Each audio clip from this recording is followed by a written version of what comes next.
Ladies and gents, welcome to Next Level Radio. I am your host, Colby Wortman, and our mission is to tackle the biggest questions in strength and conditioning, business, investing, and everything in between. We bring to you the best people in every sector so that you, the listener, can benefit and learn from the best in the biz. Whether that is S&C or business, you can rest assured you're getting the best knowledge available. Having trained athletes for many, many years, we have tried every treadmill known to man. You name it, we've tried it. With these treadmills, there's always been a disconnect, something missing for our athletic performance, something that just does not correlate to athletic success on the field until we tried our Trueform runners. Trueform for over 10 years has been elevating the performance of pro athletes, college athletes, recreational runners, and everyday athletes alike. You can check out Trueform treadmills at trueformrunner.com, and we thank Trueform for being an exclusive sponsor of Next Level Radio. All right, it's time we all grow up a little bit. Ditch the pre-workout. It's not 2007 anymore, and it's nothing like Jacked 3D. Ditch the shaker. You're not 4 years old, and you don't need a bottle anymore. And get yourself the best dippable pre-workout on the market. Each pouch is patriotically packed with 300 milligrams of caffeine and vitamins because shaker bottles suck. Send It Sups is the on-the-go solution for athletes, LEOs, firefighters, door kickers, and everybody in between. Head over to senditsups.com to get the best dippable pre-workout on the market, and we thank Send It Sups for being a sponsor of Next Level Radio. Next Level Radio continues to grow because of our listeners and our sponsors. Today we present to you Fat Fish Brewing, the official beer of Next Level Radio. Whether you're looking for a night out with family or smashing the best craft beers in the area, you will find it all at Fat Fish Brewing. Check out Fat Fish on the Large Street in Dickinson, or check them out on their website at fatfishbrewing.com. Life has an amazing way of coming full circle and bringing to you the people that you need in your life at that time. As a young whippersnapper, 4 monsters deep, just excited to tackle the day, I'm headed to my first strength and conditioning conference, and I hear about a company called Team Builder. Multiple coaches with experience with Team Builder and other platforms said the exact same thing. They said that you can get very similar products across different platforms. However, the thing that truly sets aside Team Builder and puts their product above anybody else's is their true and genuine customer service. As a customer for many years, both at the university setting and the private facility, I can tell you, Team Builder's customer service is absolutely second to none. Late night emails, programming issues, emergencies on my end are all resolved very, very quickly. So join the thousands of universities and private facilities that use Team Builder to elevate their businesses by going to teambuilder.com, click Start My Free Trial, and use code NLT at checkout. Our next sponsor, Nutridyne, a medical supplement company aimed at enhancing performance and addressing the underlying issues of disease. You will be hard-pressed to find the quality that you'll find at Nutridyne. Listeners of this podcast get 20% off all supplements. Just go to @coach_Wortman and click the Nutridyne link in our bio. Keep up with us on Instagram @coach_Wortman, on our website, nl-training.com, or keep up with us on the next episode of Next Level Radio. Now sit back, relax, and take in the mind-melting knowledge of this episode. Ladies and gents, welcome to Next Level Radio, episode 115. A long time coming with a good friend, client, badass, Sasha Harris. This is something that we've been kind of like spitballing for a long time, and the timing couldn't have worked out any better. Good trip that you had that we'll talk about, and just the time of year that it's in, and really getting back into the swing of things. And so just a background on my side before I introduce Sasha. Sasha was I knew of Sasha prior. She was training with a good friend, Andrea, prior, and reached out. We kind of just dabbled in some supplementation stuff. We just kind of started talking a little bit, and I actually didn't have a spot open for a while, so Sasha was pestering me like, hey, I want to get in. I need to get in. So we ended up making work, and it's been a big blessing on both ends, I feel like. And Sasha originally from Montana, correct? Yep, from Butte, Montana. Exactly. So we're going to have you introduce yourself a little bit, and then we'll just kind of take it from there. Sure. I'm Sasha Harris. I am from Butte, Montana. I have been in Dickinson I've been in North Dakota for about 10 years now. Yep. Work in oil and gas. I studied as an engineer and came out to North Dakota in late 2013 and have been out here ever since. So it's pretty nice. And started training pretty hard the last couple years and really enjoying it, and been working out with you for over a year now. And time freaking flies. Oh, dude, it's crazy how fast it goes. But yeah, I work as an engineer in the oil field, and started out in the oil field doing some fracking, working out with the dudes, and kind of often a theme for my life. And here I am today, still working out with the dudes. That's awesome. It's the cool thing about this is, like, I'm trying to think, only a couple people I've done with like clients or athletes. So like Jay Liggins played for the Philadelphia Eagles. There's a couple, only like 1 to 2 maybe that I've done. But the cool thing is like when we're working out, we get the conversations that we have when we're working out. But also this next question, because I don't know exactly the answer, but I get other stuff in the podcast room, which is really cool. So we get like the jargon that we have while we're banging heavy weights, but this open forum conversation in the podcast room is really cool. So what I was going to ask is, where did you end up doing your engineering degree for what you're doing? Yeah, so I went to the University of New Mexico to study. Oh, I knew that. Yeah, so most people think I went to Montana Tech, because Montana Tech is like a really big petroleum engineering school. Yeah. But I had a pretty wild upbringing, and I wasn't a good spot for me to stay in Butte. If anybody knows people from Butte, it's kind of a wild place. And I just kind of knew I had to get out. And so I wanted to go somewhere where I kind of didn't really know many people and kind of spread my wings and fly. Yeah. I got a scholarship.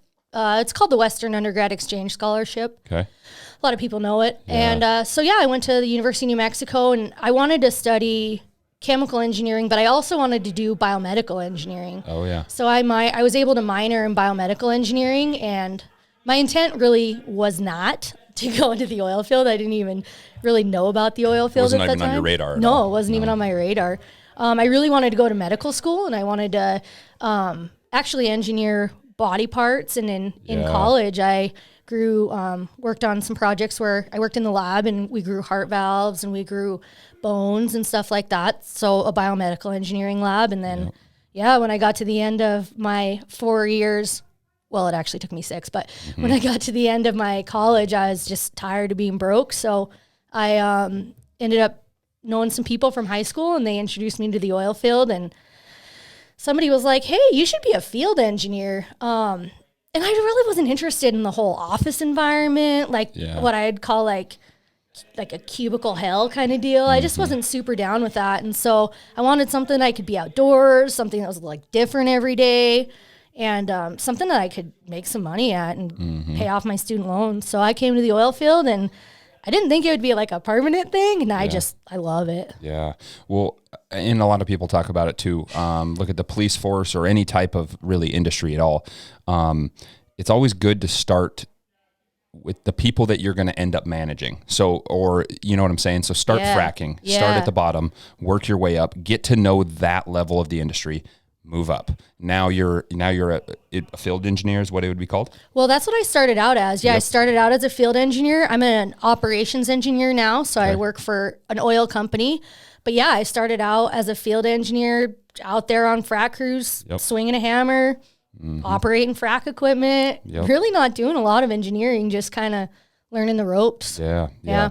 How was those first couple early years? Like, The oil field during that time was you crazy. Said 2013. Yeah, just wild. Fucking nuts. Super wild. A lot of drugs involved before there was a lot of big testing here. The Wild West, really. So how was those early years as a woman in that spot? Well, I went into it with the mindset that I really didn't want to be treated any differently than any other dude. So I kind of dressed like I wore baggy basketball shorts. I wore, sports bras. Everybody kind of wondered what I liked, if you will. And I kind of made it a point to be a family. So, I kind of joke in the oil field, as a woman, if you're really in the field, you can go one of two ways. You can be a sister or you can be a bicycle. And I certainly wasn't going to be a bicycle.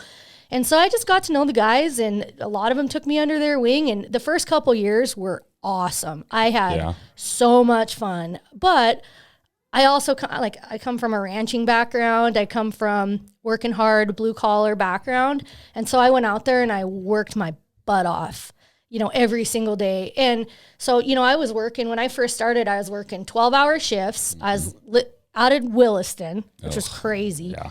I was living in Fairview.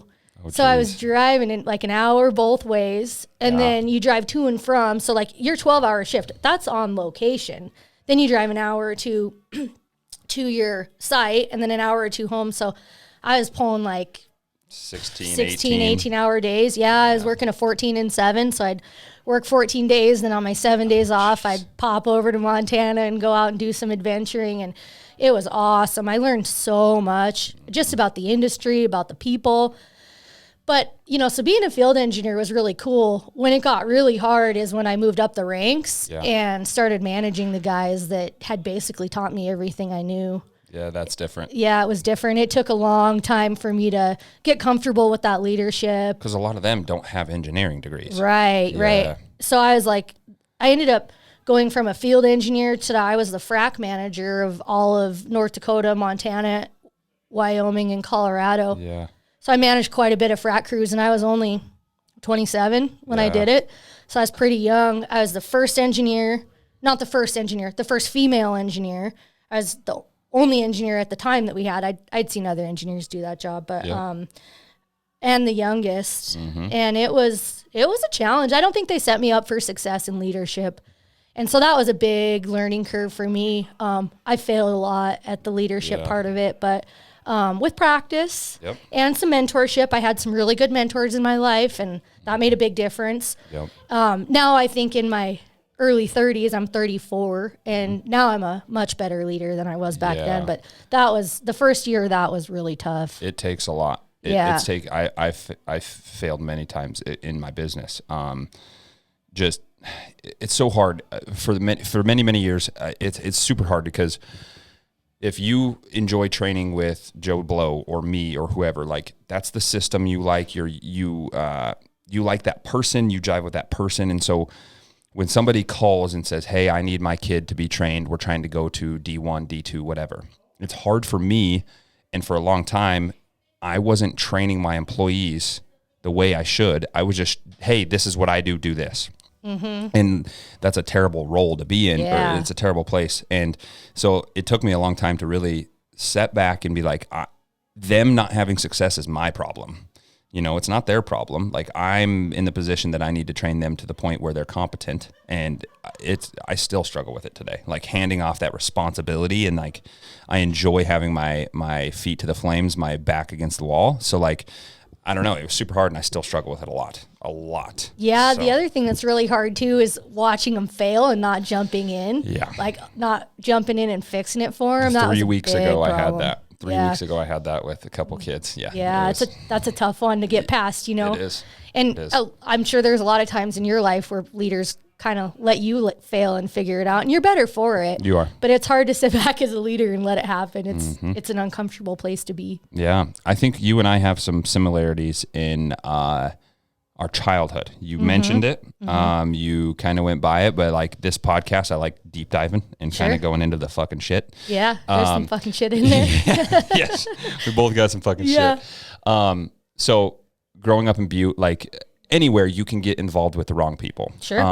But also it's a product of your environment that you're living in with your parents and all that stuff. So like, there's obviously positives with your childhood, but kind of speak to that, where how was the childhood? 2, how did that childhood mold you to where you're at today? Because you have a very hardened mindset. You're a very loving, giving, caring person, but you don't handle bullshit. No, you know what I'm saying? Do good with bullshit. And I think that's the childhood aspect. Yeah, for sure. So talk to that. Yeah. So my dad was like a super genius, like Einstein smart. Yeah. But being that smart, he was crazy. Like he shook and had tics and stuff like that. So he self-medicated. He had a pretty rough childhood. So I grew up with him selling drugs, selling lots of drugs. I learned to count with him, counting money, selling drugs. My whole family did a lot of that. Some of my family went to prison. My uncles and my grandpa, at a very young age, I was like 5, they went to prison for selling drugs. Mostly cocaine, heroin, during weed. That time. Yeah, during that time, like the 90s stuff. My dad I love my dad dearly, so I hate saying bad about him, but he beat my mom my whole life, until she left him. And was just a really heavy drug user. He used meth and was, big time meth user. Great dude, super smart, but I saw lots of drugs growing up. And then my mom left my dad, and my dad kind of pieced out for a lot of years of my life, and it was just me and my mom, and she would have liked to have had like a real girly girl daughter, and I just wasn't that. And I don't know what it was, but I've always been real gritty, I think real it's outdoorsy. genetic and your environment. I think it's both. Yeah. Yeah, my uncle was really cool. My uncle wasn't an addict or anything, and he took me ranching, and he took me out working on the cows and stuff. So I had a nice balance of that too. I really do think I had a good life. And my grandma, my mom's mom, took me out a lot. I was with her. My mom was working 2 jobs. She'd work during the day, and then she'd deal cards at night. And so she wasn't really around a lot. So I spent a ton of time with my grandma, who ran a construction company. Okay. They built houses, and they had cattle, and that's how they worked. So she was super gritty, real hardworking. So I learned a lot of that from her. And then as I got a little bit older, I got pretty wild myself. I did a little bit of drugs, but my big thing was I fought a lot. I had a lot of anger. Yeah. And if somebody would pick on me, I'd kind of just come up swinging. Yeah. And so obviously that stemmed back from your dad? I'm sure it did. Yeah. You can't see that stuff when you're young and not have that be a part of who you are. So my mom and I lived together in Montana. We moved out and I say I'm from Butte, but I'm actually from Wise River, which is like a tiny, tiny, tiny little town, about 40 minutes outside of Butte, a couple hundred people population. So I went to a 1-room schoolhouse growing up. And then my mom and I moved to the Bitterroot, which is by like Missoula, Hamilton. We lived in a little town called Corvallis. Okay. Then we moved to Lolo. So I did a lot of moving around. So I kind of had a little bit of a hard time making friends growing up, just because I was moving a lot. I was also really pretty smart kid, and I read a lot. So I got made fun of a lot in school for using big words and stuff like that. And being in like the advanced classes. So I kind of had to deal with that. Plus some like anger issues. And so I eventually kind of got sick of it. And then my mom was a little bit abusive to me too. And she used to smack me up a little bit. And so in my middle school years, I pretty much kind of snapped one time and put the whoop up on her, which wasn't the right thing to do. And I feel terrible for it now. But then I had to go live with my dad. Oh. After not spending time with him for... That's a weird connection. Yeah. So she kicked me out when I was going into my freshman year of high school. And I had to go live with my dad. And my dad was out there doing drugs and partying and being wild. And we lived in a motel. Oh, wow. Where at? In Butte. In Butte. Yep. So we lived in the Capri Motel in Butte. And he just bought me a little car. I didn't even have a driver's license. He bought me a little car and gave me $100 a day and just said, see you later. Have fun. Yeah. And so that was pretty wild. Yeah. And then my mom kind of found out that I was basically living on the streets. She made me come back to Missoula. I didn't do very well in Missoula in high school. So I got kicked out again and had to live with my dad. And then my dad my sister bought my dad a house, and he was doing drugs, ripped up the carpet, ripped everything out, looking for the feds. And so I also played softball growing up, so my mom had me in a lot of sports, and I grabbed a candle and chucked it at his head, and he had to get 17 stitches, so I got kicked out of his house. Yeah. So then I moved in with like a boyfriend and was living basically on the streets, and this is when I was a sophomore in high school, so I dropped out of school. Wow. And was kind of living on the streets and experimented a little bit with drugs and stuff. And then my dad actually got me a job, so I started waiting tables and making pizzas at a local pizza restaurant. And the lady that owned that pizza restaurant was just a wonderful woman. Really? Yeah, and so she kind of helped me sort of kind of figure things out a little bit and helped me be like, dude, you're really doing the wrong thing here. Going down a wrong path. Going down a wrong path. And then I was like, man, I'm way too smart for this. I can't be waiting tables for the rest of my life. Like, this is kind of brutal, not making this money and not making any money and just working your life away. Yeah. And so my grandma, same grandma that kind of raised me a little bit when my mom was working, she bought a little house for her and I to live in. She used to live in the office. She's a really frugal lady. She's kind of funny. So she bought like a little house first. Well, so I moved in with my aunt and uncle, got kicked out of that house, moved back in with the boyfriend, and then finally my grandma was like, we're not doing this anymore. It's stopping here, yeah. It's stopping here, yeah. So she bought a house, and then shortly before she bought that house, I, again, was going to Butte High fighting. I actually got expelled from Butte High for fighting. Wow. Which is a pretty hard thing to do, to get expelled from Butte High. But so I got expelled, living on the streets. My grandma was like, I think we need to put you in Catholic school. I'm like, fuck that. I don't want to do that. But she ended up kind of convincing me. So I went to Catholic school, started in Catholic school. I made up all the credits, completely turned my life around. Wow. I did cheerleading, I did speech and debate, I did softball, I did, all this shit. Because I wasn't going to let my grandma down. She's putting money in.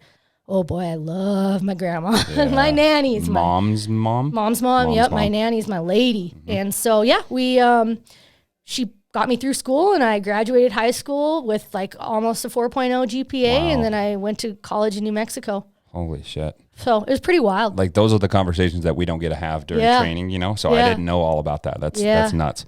Yeah. I mean, the turnaround is nuts. Like, to where you're at now, in a very male-dominated but very prominent position that you're in as an engineer doing those things. Like, you don't hear about those stories often because they usually don't end up like that. No. Like, my position is similar. I have a buddy named Gilbert. I won't say his last name, but Gilbert, I don't know how he's doing now, but like, if you were going to look at somebody when we were in our drug days, heroin, opiates, all that, like, you would never say he'd get out of it. And from what I've heard, he's got out of it. He's doing good. But I mean, this is a whole nother level, And so you usually don't hear about those stories at all, almost ever. No, you don't. But the people that do make it out of those stories, those are the gritty successful people. Yeah, they're successful. They're gritty. They're, all of the hardworking usually. Yep. So yeah, it's rare. But I'm really thankful. People say, "Did you have a good childhood?" And I really do think I did. Yeah, it was unconventional. Yep. And I loved my dad. I mean, I was real close with my dad, despite all the drugs and all that stuff. He was my person. And he always told me when I was a kid, like, Sasha, you can do anything. Yeah. Anything you want, you can do. And he'd be like, this was his favorite saying, you want to be a rocket scientist? All you got to do is study rockets. Like, it's not that hard. Yep. And so he instilled a lot of confidence in me, and he instilled a lot of, you can do itness, even with his craziness. Yeah. And I think that was, critical. Did he struggle with drugs his whole life? Oh yeah. For sure. And not so, it got worse with age, for sure. Really? Yeah. Really? Yeah. I mean, he died at 72, and which for all that abuse is, he'd have lived to be 100 if he was better. Yeah. But yeah, lived to be 100 and was doing dope all the way up to the day he died. Golly. Yeah, it's pretty crazy. Crazy. We talked about it, but my father has made a complete turnaround too in his life. Got worse with age, and then I don't know specifically because there were so many different things that happened. I don't know what the turning point was. Was a situation that happened with me? Was it with my little brother who has Down syndrome that really flipped his life up on its head? You know, it's weird. Addiction is super weird because I think the whole rock bottom thesis is not bullshit, but it doesn't fit everybody. Because for me, I got clean in high school for 365 days. At the 366th day, I was not clean. And I didn't fail a drug test. I didn't do anything for those 365 days for that full year, but I was doing it out of will. And we talked about this morning. I can flip a switch like, oh, I don't want to do pain pills anymore. Flip the switch, you know? But it got to a point, flipping the switch with heroin and flipping the switch with that stuff is a lot harder. Yeah. And so, I don't know. I don't think everybody has to hit this rock bottom. For me, I think I had the same, honestly, and I didn't know this happened to you, but I had the same moment you did. I'm way too smart for this. Yeah. I have more to do in this life than what I'm doing. For sure. Yours happened earlier. Mine happened when I was like sophomore in college. So, was doing heroin every day, all conference outside linebacker, beating the shit out of people, having fun from the outside in. I have a 4.0. I'm the team captain. I'm all this stuff, but I'm doing heroin every single day. And it came to a point where like I was sitting in my room, I ran out of heroin. I was starting to withdraw and I was like, holy shit, I have to do something more. And it was God for me. And he was just like, dude, you're destined. You're destined, you know, like you're destined for so much more. And I don't know if I've ever told you this Coach Stanton story, but I've said it on the podcast a few times. When this happened, I was a sophomore. I was living behind Rosie's in an old shitty house with very good roommates who were not doing the same stuff I was doing. So I was hiding it from them. And I didn't call my mom first. I didn't call my dad. I didn't call my friends. I didn't call any family. I called my coach. I called Coach Stanton. And I told him, I said, I need to come talk to you. So I came to his office and he had no idea. None. He knew like I had got injured and had pain meds and stuff, but that was prescribed. So I told him, I said, dude, I'm your all conference linebacker. I'm a 4.0 student. Like I'm doing heroin every single day just to get by. And so he took me from that office and stayed with me for 3 hours in a hospital while I'm going through withdrawals. So they're pumping me full of meds to try to get rid of the withdrawals. And I'm going through withdrawals for 3 hours. And he stayed with me. He's the head coach of the DSU football team still to this day. And he has 150 other kids. And he went to the hospital with me, which is really cool. And like, that's what I love about being a coach, you know, like after that incident, I called my mom and I told my mom and she came up and all that. But for a kid, how influential a coach can mean so many different things. Mentor, uncle, cousin, aunt, whatever it is. Yeah. But, it's such a huge thing because that was the first thought that came into my head. It wasn't my mom. It wasn't my dad because I was embarrassed, you know? Yeah. So it was a really cool moment. But it was that moment where it's like, there's more to do here. There's way more to do. I wouldn't be doing what I'm doing right now. We wouldn't be having this conversation without that. Yeah, you know? Totally. So it's, and I think you're right. The people that do make it out have made it through so much harder shit that they just keep going. Yeah, and you just have to have that mental toughness, right? It's like, I'm going to do better. Yep.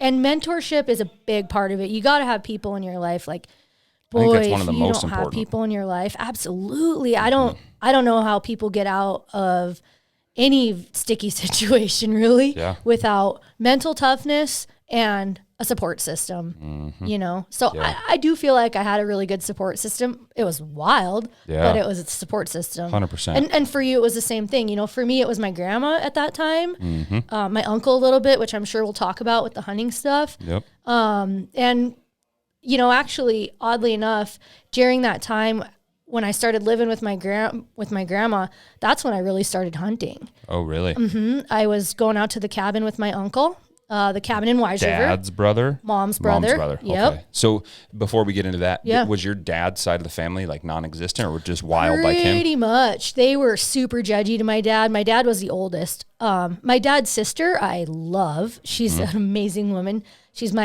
I'm oddly really similar to her, but she was a chef. She actually went to France and studied French pastry chef stuff. Yeah, she was living in Washington, D.C., catering for the White House and doing stuff like that. So she wasn't really around. And then my dad's brother was super judgy, owned a jewelry store. Yeah. And just never really a part of my life.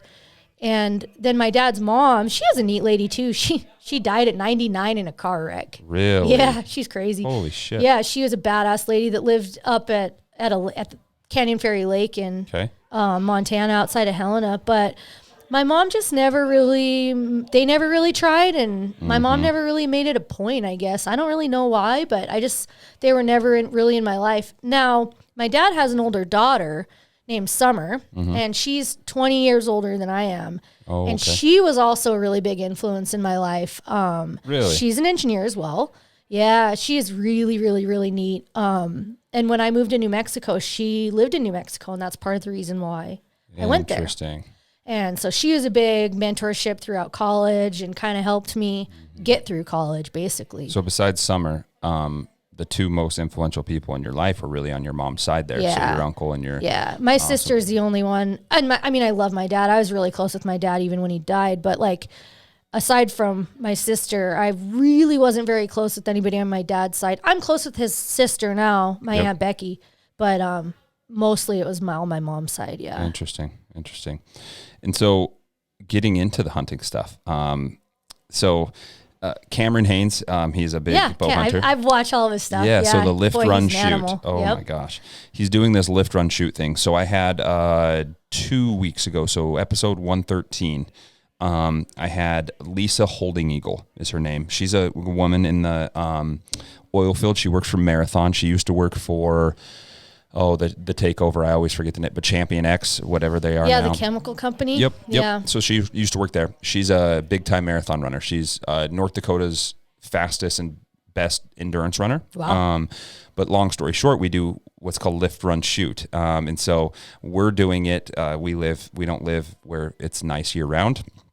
So in a perfect world, I try to do these podcasts on Friday or Saturday, and we go for a run first. For us, we got a lift, and then we get to wrap on the podcast. And I think, yes, you worked out earlier this morning, but you said it before we started rolling, like you felt so much better. Oh, so much better. After that. Like for people that don't realize, like Sasha was out hunting for a couple weeks and then had work endeavors and all that. So like we haven't got to train for almost a month, like 3.5 weeks or so. So the power of shared suffering, I think, is a big thing. And for people that know on here, I haven't got to work out for a month. And so I got a little bit of stuff in, but that lift, run, shoot mentality of like always being prepared and doing the things that you need to do for your body is really, really cool. And so that's kind of what we're trying to build here, just so you know. But getting into hunting, you had one, kind of your origin story into hunting. Like, how did you get into that? And then two, we can kind of rap about this latest trip you had. Yeah. So when I kind of cleaned my stuff up in high school and lived with my grandma, my uncle, who lives in Wise River, who hunts all the time, took me out. And I'd, go out there on the weekends and stuff when I wasn't in school and when I wasn't working. And he would take me hunting, elk hunting. Yeah. And I shot my first cow elk with him. I mean, he showed me everything about hunting. Yeah. Wind, walking, being in shape, how to track an elk, what there's so much to it. And it's such a cool... I mean, all about sign and all about reading the wilderness and what kind of feed elk like and what kind of feed they don't like and where you should be looking for them. And and so I really got into it because it was a mental challenge. Like it's a puzzle kind of. It is. And it's hard physically, mentally. Yep. And I think hard stuff, iron sharpens iron. For like Power Athlete says, but I think that for people who kind of need that mental challenge or need to seek out hard things to, kind of have like a normal state of being, pressing on that pain side of the dopamine scale. So it kind of tips that dopamine scale the other way, I think is really important. And for me, it was probably life-changing, I'd say. Yeah. And then I kind of took a little break when I was in New Mexico for college, but I still did hard things. I rock climbed and backcountry snowboarded and did stuff like that. But then as soon as I came back to the oil field and graduated college, my 7 days off during hunting season, I mean, I was out there every day with my uncle and learning to hunt. And then he's like, you should bow hunt. And I'm like, yeah, I should. Why haven't I done this before? And so I started bow hunting with him, and Very it's cool. been pretty fun.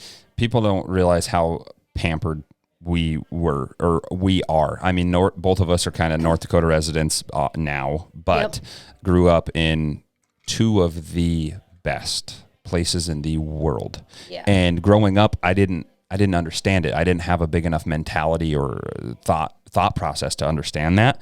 And it really didn't hit home until I came here. And I'm not bashing on North Dakota by any means, because I love this place and I love the people. That's what I love about it. Yeah. Me too. But what most people don't understand in Wyoming and Montana, let's just take that for example. I can go, well, it used to be like this, but still to this day, it's very easy. I can go to a gas station back in the day and I could buy my elk tag, and it was $44, and I could go shoot my elk every single year. And you could get multiple. You could get your bull tag, you could get your additional cow-calf tag, and then you could get another one if there's additionals. And so plus your deer tags. Your deer tags and your antelope tags. And shooting an antelope is like shooting a stray cat. It's easy. They're everywhere. And here in North Dakota, the population is much, much lower with elk, and you get a once-in-a-lifetime elk, you get a once-in-a-lifetime moose, and if you're lucky, a once-in-a-lifetime sheep. And that's it, you know? Mm-hmm. And I love it. Deer draw. What's up with that? There's you got a draw for deer? No general in North Dakota, which I didn't realize until I became an adult. Like, everything is owned by somebody, which is kind of shitty, you know, like whether it's the Theodore Roosevelt Park or the oil field places or farmers ranchers. In Wyoming and North Dakota, the taxpayer owns all the public land, and it's fucking awesome, because you could say you don't want to live in civilization anymore. You pay those taxes out there, go move your tent, go do what you want to do, you know, get lost out there.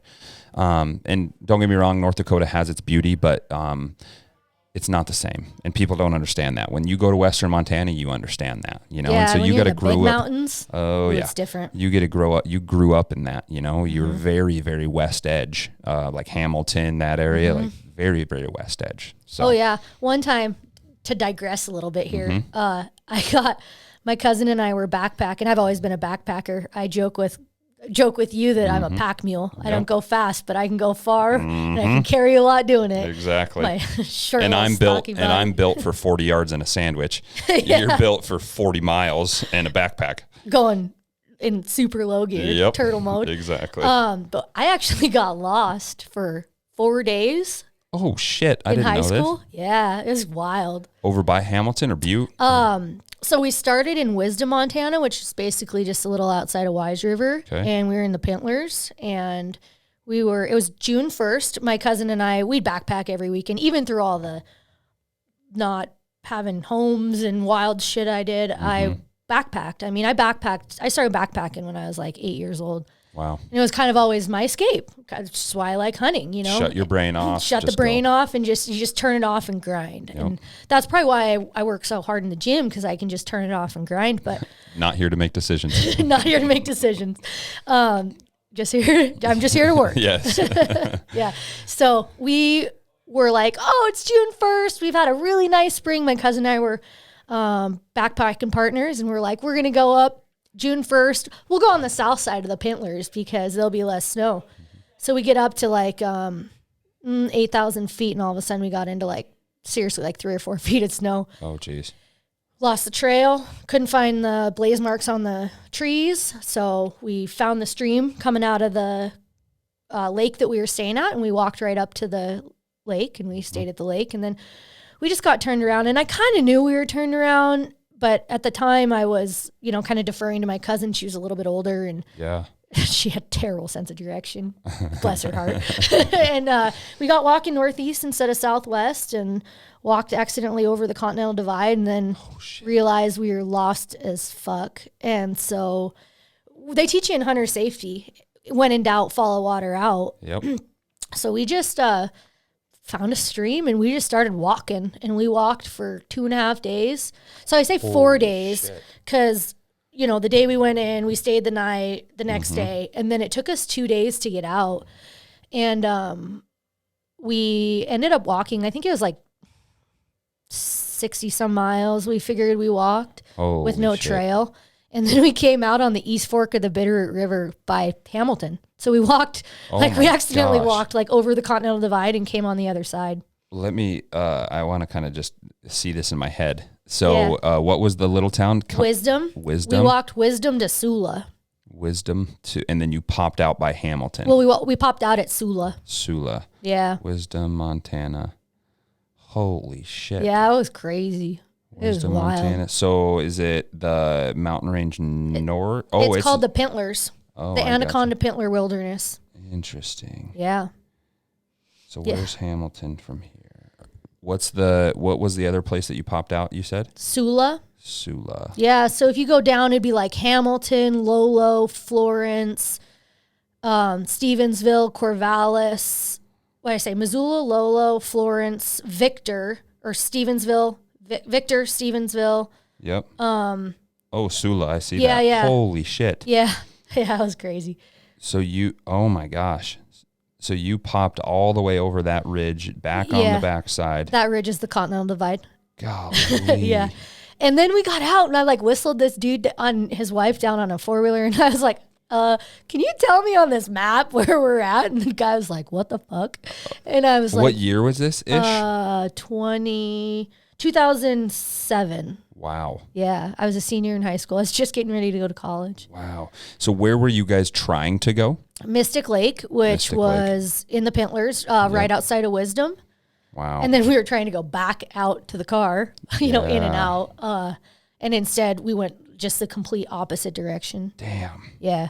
It can easily happen. It can easily happen. Yeah. Dude. I'd never do that again. I mean, I'm a obsessive compulsive map reader now. Yep. I can read topographical maps like nobody's business, and I'm a really good woods navigator now as a result of that. But it also happened to be the first GPS I ever got. My uncle was like, "We're not doing this again." Yeah, have at least a compass, GPS. I mean, even if you have a compass and you have a basic understanding of where you're at in the world, it could help you. But at that point, you didn't have shit. Well, and we didn't bring a compass with us, which was crazy. We were so young and naive. We just thought we were like badass little mountain chicks.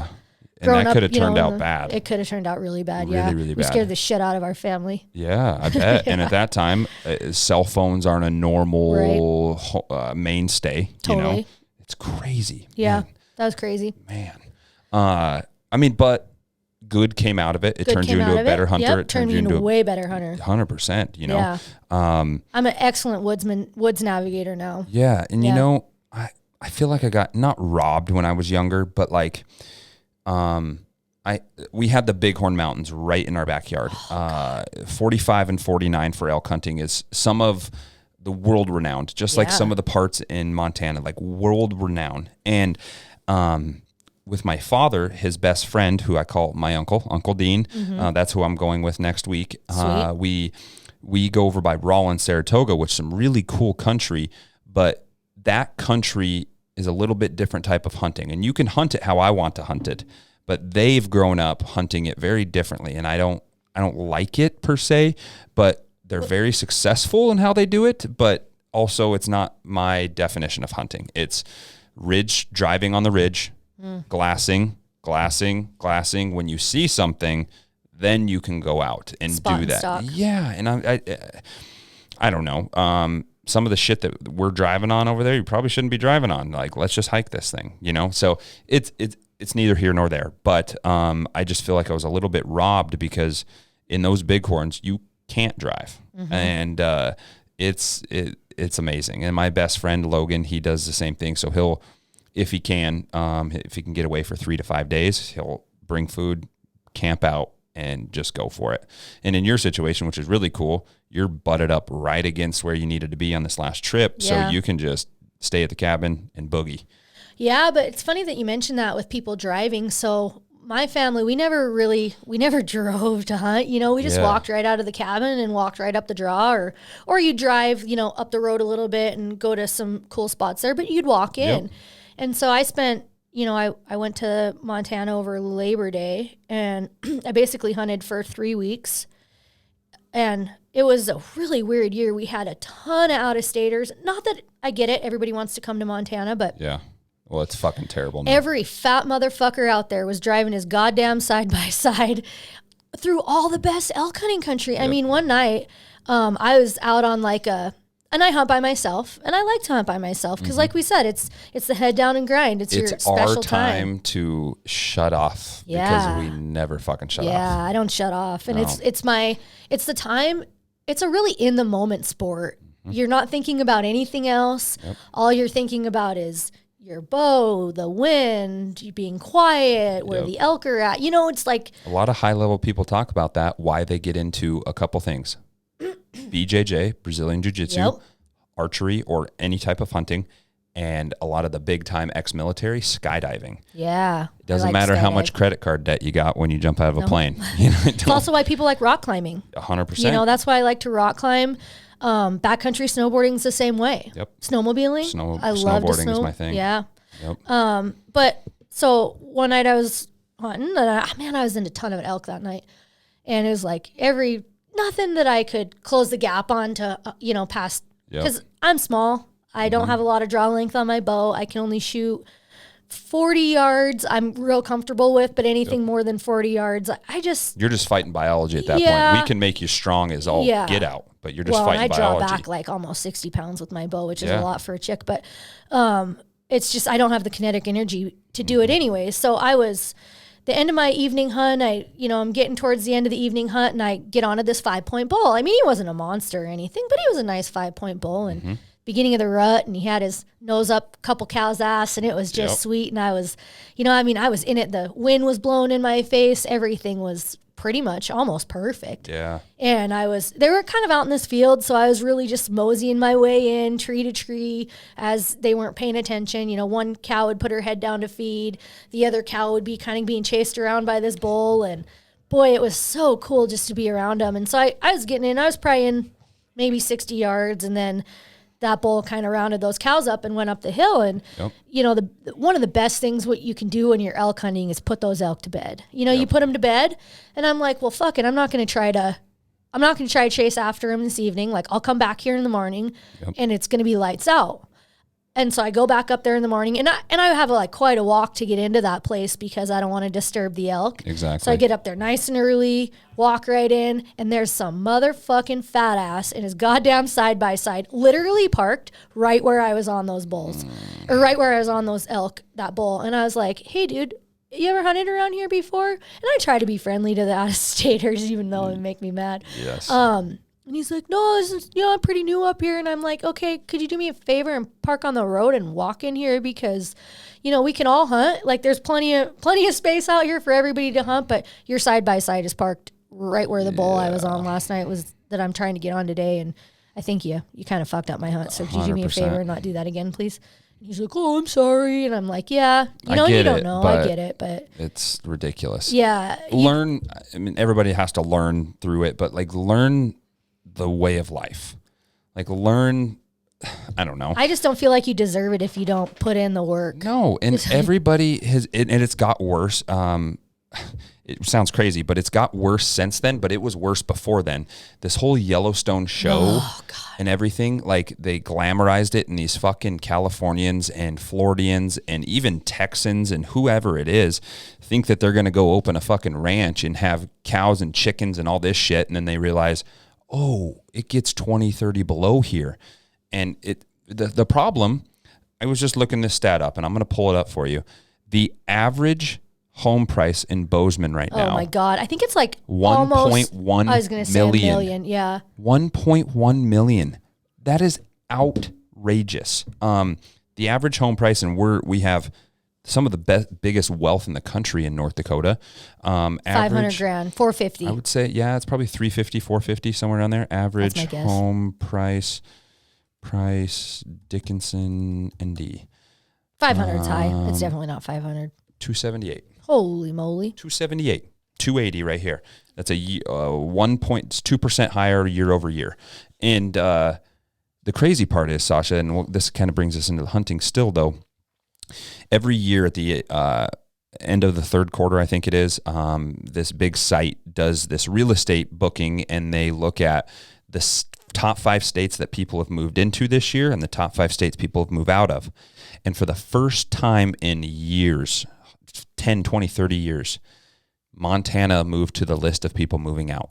Well, I hope so. It's getting way too full. And the problem is, I think it's not all of them, obviously, but a lot of locals are getting pushed out, Yeah, and they're moving to other places like North Dakota, and guess Idaho, what? That's Wyoming. what I was getting to. North Dakota, for the first time ever, outside of the boom, moved on to the number 3 in the country for people moving into.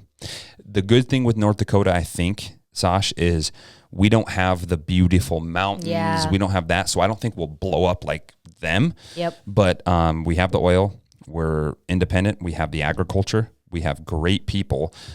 We just don't have what could blow up like a Los Angeles down there. Yeah. You know what I'm saying? It's funny you say that because I was telling Ryan the other day, I was like, man, I freaking love Dickinson. Like, Dickinson is the best. Yep. And I'm like, the only thing that would make it better is mountains within an hour. And he's like, Sasha, if it had mountains in an hour, it wouldn't be Dickinson. No. And I'm like, well, that's true. That's a very fair point. It's true. And they call it the Killdeer Mountains, and I don't want to give them shit. They're hills. They're hills. They're hills. The Killdeer Hills. Exactly. And they have their own beauty, Yeah. They have their beauty, but people don't understand the stuff that we got to live in, The Badlands are dope, though. I do like the Badlands. I know. They are awesome. It's pretty cool. It's just a different type of beauty, you know? It's really cool. It's fun to shed hunt and stuff out there. I mean, it's just like rolling big. Yeah. And don't get me wrong, you go hiking out there, they'll humble you because you don't understand, like you don't anticipate it. Like they got some incline to them. Like you're not 8 to 12 up to the snow line up in the Montana mountains, but it's a different place. Kind of like Muddy Fur Cause. I mean, that's a tough terrain to do Tough Mudder through. It is. Yeah. I told the people that run it, I've done 2 full Spartans and Tough Mudder. And that race is harder than both. It is, and it's as well put together. Like obviously, they don't have the millions of funding that the Spartans do, but it's super fun. Yeah, it is. This year you didn't get, you weren't successful on the hunt, nope. And what people don't realize, the ones that move into California, you don't get something every year. That's why they call it hunting. Exactly. Yeah. That's how it goes. I was not successful this year. I really almost didn't even get close. I mean, okay, yeah, I was like, what I would call close is drawing back, to where you're in an opportunity where you're drawed back on a bull or you're just waiting for it to turn the right direction or something like that, which I've, been in that situation many times, but this year I didn't. And then, oh man, I just kind of got a little bit disheartened about it by all the people on their side-by-sides and just all the people. And I probably shouldn't let that happen, but, and life events. Yeah. And so I kind of maybe didn't have the best attitude about it. And boy, attitude is just so important on so many things, whether you're hunting, whether you're in the gym, at work, just having a positive attitude makes things a lot better. And I kind of fell into that trap of having a negative attitude. With all I was seeing when I was hunting. So, I mean, I had a great year and I learned a lot about myself this year when I was hunting and about my attitude and making sure it stayed positive and stuff. But I was not successful. I want you to walk me through. I was listening to Nick Bear. He's somebody that I really look up to. He's a hybrid athlete. He's really got me on the path of where I'm going with this running and endurance and shit. Fuck him, but I love him for making me start running. But he asked Cameron Haynes this. And he said, I want you to tell me the story of your favorite hunt, like your favorite hunt you ever had, and usually end successfully. So I just want to hear that story from you. I know the senses, exactly. The smells, the everything. Yeah. So my favorite hunt actually ended up in me missing the biggest bull I've ever seen in my entire life. Archery or rifle? Archery. Yeah. I don't even consider rifle hunting really hunting anymore. I mean, it is hunting. It's more harvesting for me. But okay, so my uncle and my uncle's my bud. He's the man. He's the man. Yep. So we always like to do like long, like hard hunts. Like he hunts with his girlfriend or whatever, and they do these like little piddly hunts. And I'll hunt on my own doing piddly hunts. But when him and I hunt together, we do. Like our last hunt of this year, we did like a 7-mile hike and got up, thousands of feet. And 7 miles isn't a lot, but we did it. In the mountains, it is. Yeah. And that was just like a day hike, not like an overnight. Anyways, so we went up to this pretty cool spot and My uncle's really hard of hearing because he was by the cabin, off the cabin. Okay, kind of by the cabin. We went a little bit across. We went across the highway and went to this kind of other spot that we don't really hunt very often, and it's a trek. It's an all-day hunt, and so he can't hear very well because he's built houses his whole life and he never wore hearing protection, and he really hurt his ears. So he always says, like, if I can hear the elk, you're way in the red zone, and so we hunt all morning and we're seeing a little bit of sign, and it was just a beautiful morning, and we were going through these like really cool open, kind of like little meadows, and they had these like really neat grasses in it that had this like really sweet smell. Mm-hmm. And then when you get into the elk have a really unique smell too. Musky. And, it's like almost like horses, but musky, 100%. Yeah. And it's very unique. And we were hearing little chirps and mews and just being out there. And I can remember like the air being super crisp fall morning, and it was just like a gorgeous day. And we saw few bulls, but couldn't really close the gap on anything. And God, it was just gorgeous. And we had a great time, and we stopped and ate pasties for lunch, which is like our favorite thing. The pasties are these little things from Butte that the miners used to eat with the potato, onion, meat, and it's wrapped up in pie crust into like a little edible thing, kind of like a calzone, but a little bit different. Anyways, we stopped and had pasties, and we were just having like a great time with our bows. Mm-hmm. And we get towards the very, very, very end of the walk, and all of a sudden we hear this ground shattering bugle, like, really? And it was like chuckling, like, oh, oh, oh. I mean, it was crazy. Yeah. Like, it was just like, I mean, it made the hair on the back of your neck stand up, and he's like, my uncle's like, get ready. And I don't know how the hell he does this, but he's like, it's coming right here. And the fucking guy can't even hear shit, but he knows so much about the woods, and he like positioned me in like a perfect spot, and I can just see this. All I see is antlers. Yep. And I like, and it's like coming out. And I'm like shaking so bad. And I mean, it's hard not to get that way. And so I'm like, it's instant, that adrenaline dump. So you just take like a big breath, and I draw my bow, and I'm at full draw, and this bull comes out. And I mean, he was a wall mounter, 6-point bull. Just a gorgeous, the biggest bull I've ever seen. The closest I've ever seen, the biggest bull. Yeah. And in hindsight, I should have just shot him. I mean, and he looked straight at me, and I was like right at him, and we were just right on each other, and I should have just shot him right in the heart. Mm-hmm. That's something that a lot of people do. It's a very hard shot. But if you practice a lot, and this goes back to anything, you got to be, if you're going to archery hunt, you got to practice all the time. So I'm pretty comfortable with where my ability to shoot, and I'm pretty comfortable with my aim, and I can shoot a nice group. And so I should have just shot him there, but I waited. I was like, oh, he'll turn. And I was waiting for a broadside shot. I was 15 yards. Yeah. 15 yards, and he turned broadside, and at this point, I just couldn't. He wasn't quite broadside. He was like 3/4 turn towards me, which is a terrible shot to take. Mm-hmm. But you're hitting the front shoulder. You're hitting the front shoulder, And so, but I couldn't hold back anymore, and I just hit my release, hit the trigger, and it hit him right in the front shoulder, and he like jumped, like you could see it hit him, and then you could see my arrow was kind of just barely sticking out of him. And I just hit him right in the front shoulder, and he ran off, and that was kind of the end of it. And it was, we got my arrow, and he'd actually broken the edge of the broadhead off the arrow. So, the arrow still had like the little metal ring around it where the broadhead goes in. So you knew it didn't go in more than like a few inches. Yeah. And I freaking kicked my ass. I threw my hat, and my uncle laughed at me and was like, that was so cool. And I'm like, that was very uncool. At the time you were super upset, but now I ask you, however many years later, and it's your favorite hunt. It's my favorite hunt. Yeah. I mean, it's the hunt I learned the most on. I learned a lot on that hunt. Every other time I've drawn back, I haven't been nearly as jittery as I was on that one. We had Ryan and I, my husband, had another really interesting hunt when this is my second most favorite hunt. Yeah. we were in one of my favorite spots to hunt that has this like really, really old growth tree that we call the Serengeti tree. It's kind of a cool, really cool old tree. Big pine, about as big as this table. I mean, it's this huge pine.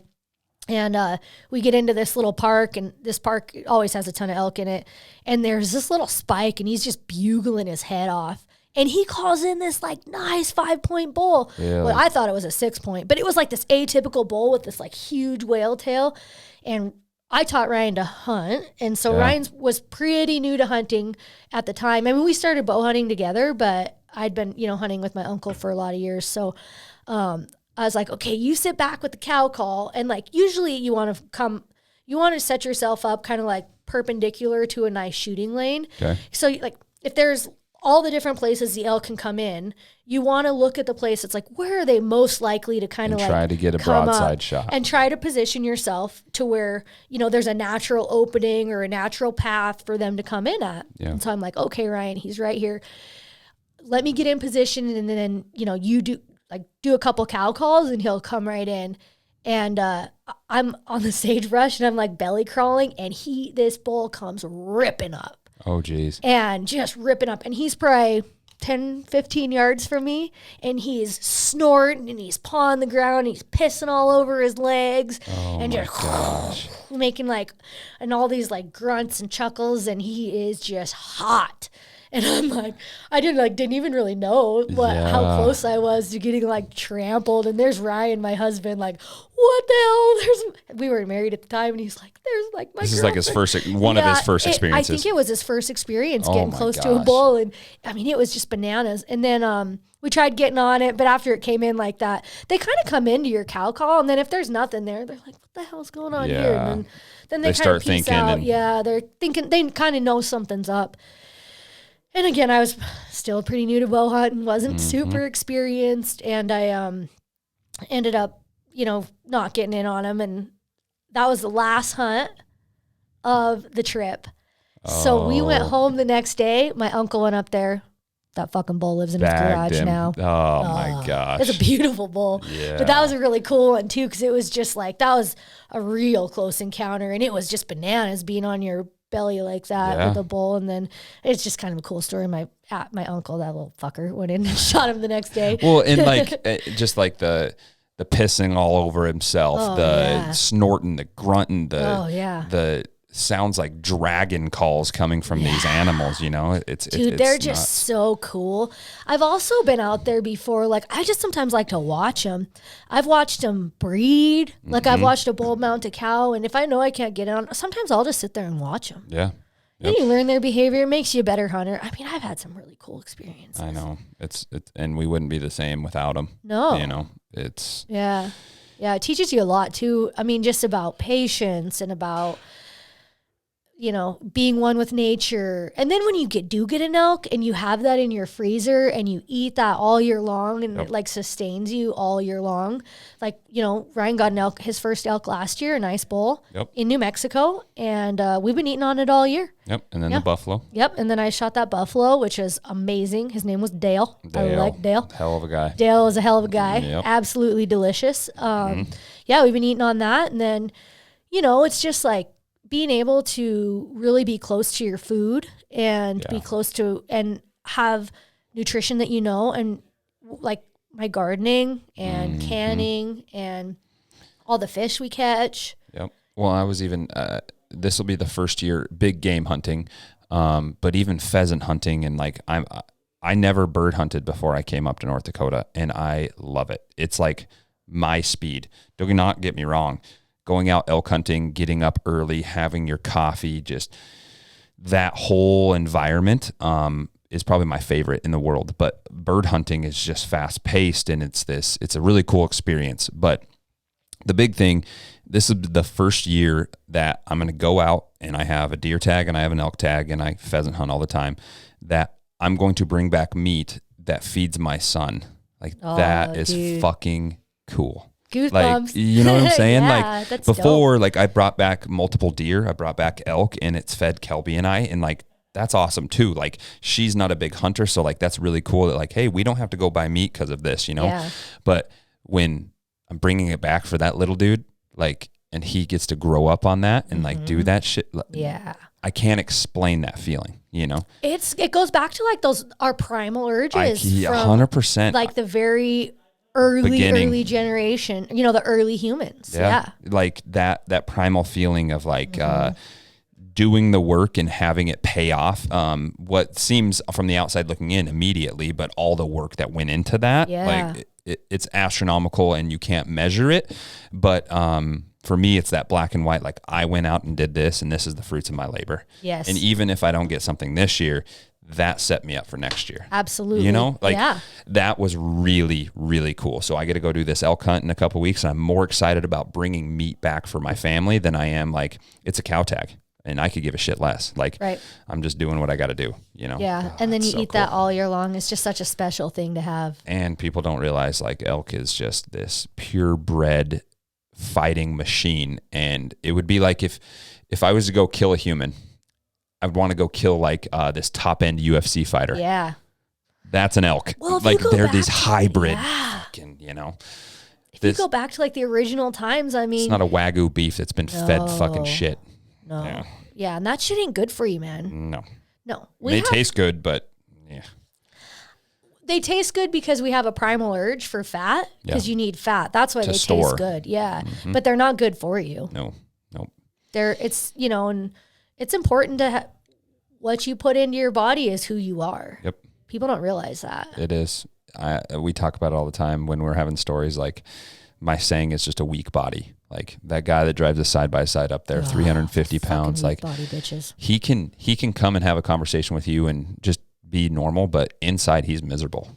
And people don't see that. Like I deal with people that are 300 and 90% of the time, most of my people are athletes or prior athletes. But I just, that weak body mentality of like, okay, with all the stuff that's going on in the world, we have Israel going on, this stuff, you have a family, you have all this, and you don't want to learn how to shoot a gun, or you don't want to learn how to survive, or you don't want to learn how to take care of yourself, build a garden, like these things that you and I just come second nature, you know, like I would not be the person I am without them.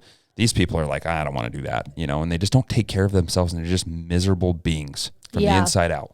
And they have no idea. People have no connection to their food and they have no idea what they're getting. No. They have no idea where stuff comes from. And it's get worse year after year. Yeah, it does. We're getting lied to from the government, lied to from the USDA, lied to from these pharmaceutical companies. Like, yeah, I don't put any of that shit into my body. I mean, I go through phases, you know, and we've kind of talked about this where it's not perfect, but for the most part, like shit, if I'm going to eat bread, I bake the bread. And our not perfect is better than 95%. Yeah, you know what I'm saying? Like us fucking off is eating bread. And it's the best day of eating for most people. You know what I'm saying? Like, definitely. I'm like, I'm going to have this low carb tortilla with honey and no sugar peanut butter. Fuck, I'm a piece of shit. And it's like, that's a salad for somebody else. You know what I'm saying? Right. Like, it's just, it's crazy. That's another thing, like the veggies that people eat. I mean, just going from the store, we were just talking about this, but gardening is just such an important thing. Like just like hunting, just being close to your food and having your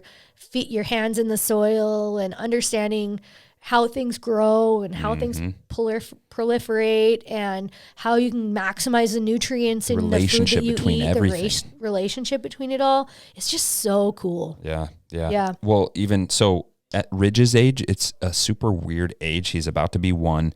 Once he gets to like that 2, 3, I mean, we can feed him really whatever, but at this time frame, it's super weird. And so he's still breastfeeding, but, like we can really finely ground up some beef or some meat or stuff like that. But what we did, and it's super popular, and we're obviously paying a premium for it because I'm not going to go to Walmart and get him a fig bar or a protein bar that has 30 grams of sugar in it. It's called Thrive Market. Yeah, I've heard of Thrive Market. Yeah, and I don't use it much for me because if there's like something that's not meat, fruit, veggies, like I just eat it like crazy because I just don't want to have it in front of me. But for him, like these, like all these different snacks until we can get him to like, hey, here's your vegetables, here's your fruit. And we still feed him fruit and vegetables and stuff. But like it's this filler in this Thrive Market has been really good for him. Like it's been awesome because I get him a fruit bar that they hey, take this after your Little League game or whatever, and it's full of shit, full of soy lectins, it's full of seed oils, it's full of sugar. Like, there's so much worse stuff now that sugar actually doesn't look that bad compared to a lot of things with all the seed oils and shit that's going on. Yeah, the seed oils are super gnarly for your body. Oh my gosh. Not good. We don't eat seed oils at our house. No, nothing. I mean, we go in stages, but like we mostly cut out all seed oils. We don't do a lot of dairy. Yep. The only dairy I really do is cottage cheese. Yeah. Yeah. But every once in a while I'll go on like a cheese spurt. I do love me some cheese. But I don't do like milk or anything. Like occasionally I'll get some raw. I will trade for some raw milk, or not trade, but like I'll do some work and somebody will give me some raw milk and I will, because raw milk's illegal to buy in North Dakota, but exactly. I'll negotiate a way to help and get some raw milk, and occasionally I'll eat that, but very, very rarely. Yeah. And it's true. There was a study about, and don't get me wrong, I'll eat chicken sometimes, but I don't like it that much. We don't eat chicken. It's just not my thing. There was a study done. The hormone profile of a chicken is crazy because they're such a skittish bird. They're scared of everything. Yeah. So they have a shitload of cortisol, and that is in the meat. And so they're showing that it can have a cortisol disruption because if you're eating at a shit ton, right? Yeah. Like they're such a skittish bird, it can bring those things to you. It's so crazy. It's so crazy, When I shot my buffalo, this was really unique because, I mean, obviously it was a ranch that I shot it off of. But I mean, they live in the wild. Like it's not like they're in a corral or something. Like it's a big ranch, and you got to go out and find them and hunt them, just kind of like a regular anywhere. Yep.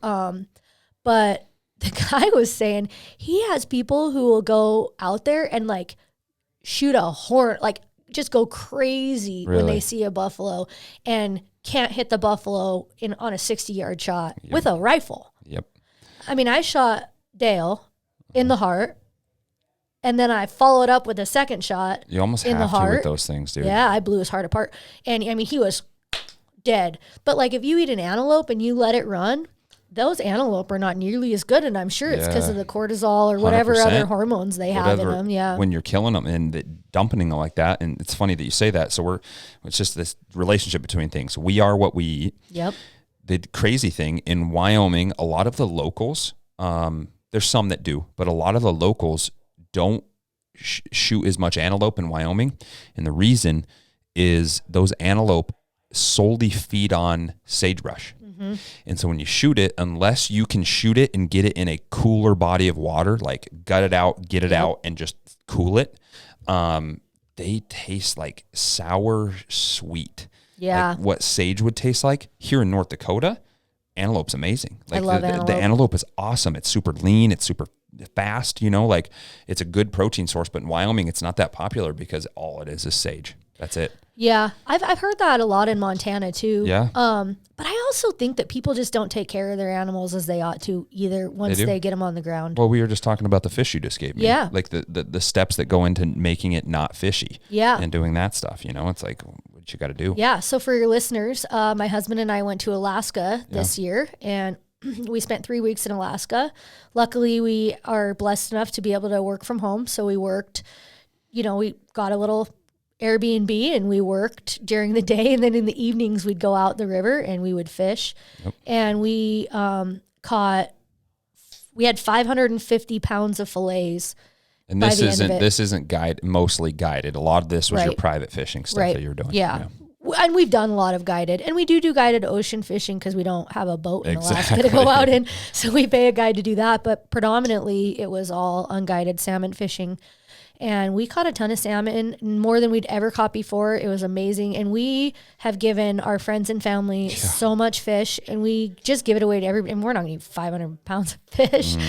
We eat a lot of fish, but we basically keep our friends and family stocked with fish because we give people fish for Christmas. I don't do Christmas gifts anymore. We do, we give people, I write a little poem for Christmas. We give them, I can pepper jam for them. And we give people salmon for Christmas with pepper jam, a little 100%. That's who you are. Trip. Yeah. You're not a materialistic person, and I think that says a lot about you, but also like I I like those gifts way more than any material thing you could buy me. Like, oh, totally. Colby likes the weight room. I'm going to get him X or whatever it is. Yeah. Like, that's not how it is. And I've told you about this, but for Ridge, like if he needs socks, shoes or whatever, we'll get him that. But we take a trip every year for him. Yeah. So around Christmas time, we're going to take a trip, and he has those memories and those things that come along with That's it. So way better really than a material gift. Oh, I know. Because people just go buy a bunch of bullshit. We have way too much shit. Consumerism and capitalism is amazing, but fuck, it is ridiculous. It's easy to fall into that trap though once you get scrolling on Amazon. I just dopamine bought rush. A bunch of shit the other day. You get that dopamine rush. Totally. Yep. That's why it's so important to press on the pain side of that dopamine, working out, hunting, hard things. Keeps us balanced. It's too easy to press on the pleasure side, and then it dips, and then we have all these mental health problems. Yep, and that's what the food is. Yeah. This is the easy pleasure side. Yeah, it's the pleasure side. Yep, you keep pressing that button, eventually you don't have anything left. Yep. Yeah, food's just so important. I wish people would understand that more. I think we'd have a lot happier society. I think 75, there's people that have bad wiring in their brains when they're born. Maybe I'm wrong here, but I think 75 to 80% of all mental health issues could be dissipated from good nutrition. Absolutely. And training and physically exerting yourself. Definitely. It's a lot of vitamin deficiencies that happen, and it's a lot of lack of purpose. People just don't have a purpose in life. And they just wander, and then they're thinking about the future, and that freaks them out. Totally. That's just how it goes. Absolutely. Yep. Yeah, I think when it comes to purpose, you look at people that retire, they say what happens when you retire? You die. You got to have a purpose. And I was watching a show on Netflix about I don't know if you've seen this show about like the highest populations of centurions. So like the places in the world that have the most like 100-year-old people. Oh, the blue zones or yeah, it's very similar to the blue zones. So blue zones, they talked a lot about that. But anyways, there were a bunch of key points that every one of these places that had all these like over 100-year-old people had, and purpose was one of them. Nutrition was one of them. Physical exertion was one of them, and staying community. Healthy. Those are the 4 pillars. We just talked about it earlier. We literally talked about all 4 of those things today. Yep. We said you can't go anywhere without mentors or people in your life. Totally. We have to physically exert ourselves. We have to have the food, and we have to have the purpose. You got to have a purpose. And I think that says a lot. Like, it seems so fundamental and so foundational, maybe elementary to some people, but it's like we need to strip away the bullshit in our lives. Way too much bullshit. There's so much bullshit, and it's comes down to the people that you love and the people that love you, and taking care of your body physically, mentally, spiritually. That's it. Yeah. We have way too much superficial relationships too. The important people in your life. I try to really focus on the important people. I have a small group, and I'm really happy with my small group. I am too. I was just talking about that. My college football buddies came back for our reunion, and I haven't seen them in 7 to 8 years. But we kicked it off like that, it was super good. But like I was telling Kelby, I met Kelby when I was a senior in college, and all my other senior and college buddies were out partying, getting fucked up, trying to chase tail, doing all that stuff. And I wasn't. And so I lost at the drop of a hat. I lost all those friends. They don't call me. They don't talk to me. And given I don't call them, and so, those aren't friends. No, they're not friends, and we don't have any alignment in life. Like, they just want to sit on the couch and watch football and drink 4 beers a night. And I'm just like, it's not me, man. It's just not me. So the ones that do, like, that's why we're going up to Minot right now. We're leaving here. We'll wrap this up. Yeah. I'm going to watch Gus and just support the people that are doing cool shit. Give Gus a pat on the back for me, will you? Yeah, I will. And then going to your barbecue joint when you guys are helping with the barbecue stuff at the Bakken barbecue. Yeah. And just enjoying people, dude. That's what keeps us in this winter hellhole that we live in North Dakota. Got to make tough people. Yep. Got to do it somehow. Exactly. We make a lot of tough people. Only here. the tough survive. Right. Yeah. That's how it goes. I enjoy the shit out of you, Sasha. I thank you. Colby. Yeah. Thanks for the time. Yeah. I think we'll have to hit another one sometime, maybe after my elk hunt or something like that. For sure. I can't wait to hear it. Yeah. I enjoy the shit out of working out with you and being here. And I'm glad to have found not only just a trainer, but a great friend. I appreciate that a lot. Yeah, it means a lot to me. So you guys, try to be halfway as badass as Sasha. You'll be on a good path there, and we will see you guys next week. Peace. Take care, everyone.